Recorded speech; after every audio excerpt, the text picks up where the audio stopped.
Dear Elijah and Elena, as you all get older, one day, I really hope that you don't date too much. And I'll explain that in a minute. But you definitely won't be dating while you're in that house. I can go ahead and tell you that much. My parents didn't let me date, and even though you might do things quote unquote at school, try to quote unquote call yourself having a little Elena, you a little boyfriend, or Elijah, you a little girlfriend or something, or somebody that you really like.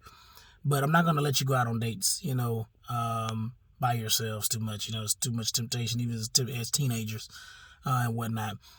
But it's just remembering that when you do start dating, a couple of things. One is that, like your mother and I, when we were just friends at the time. This is summer of 2008 till about the fall of 2008 when we started to get more serious. Before we even started dating, we weren't even thinking anything about each other. We didn't look at each other with any kind of attraction physically, and I'll never forget, your mother told me the next guy that comes along, I think she had dated a few guys before, and I had maybe one, I think I had one girlfriend, maybe two.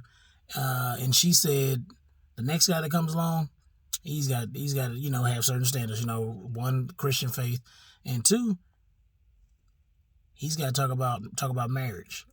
Otherwise, this is pretty much a waste of time, right? And it's kind of a good point, because if you're a Christian and you're trying to take your Christian faith seriously, now many of us, had to be honest, we did not stay virgins, which is what we're called to be, being faithful to one person for our entire life. I talked in another video about monogamy, why it's not as popular nowadays. So as a Christian faith, it's not about popularity, it's about what is right in God's eyes.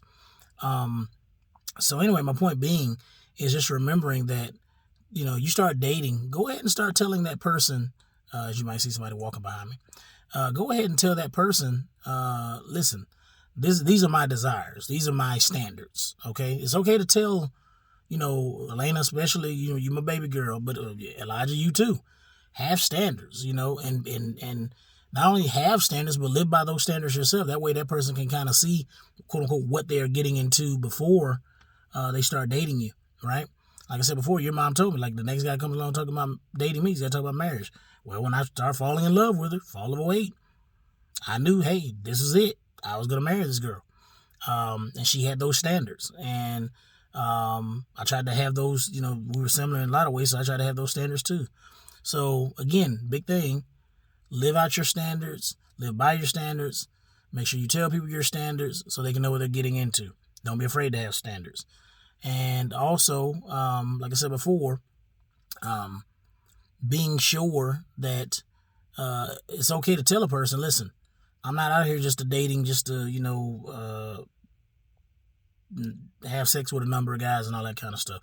Unless that's the type of, beliefs or morals that you all have when you get older. That's on you. But as you grew up in our household, it's not going to work like that.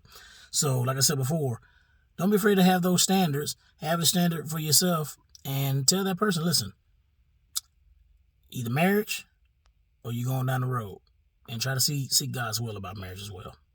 Something to think about.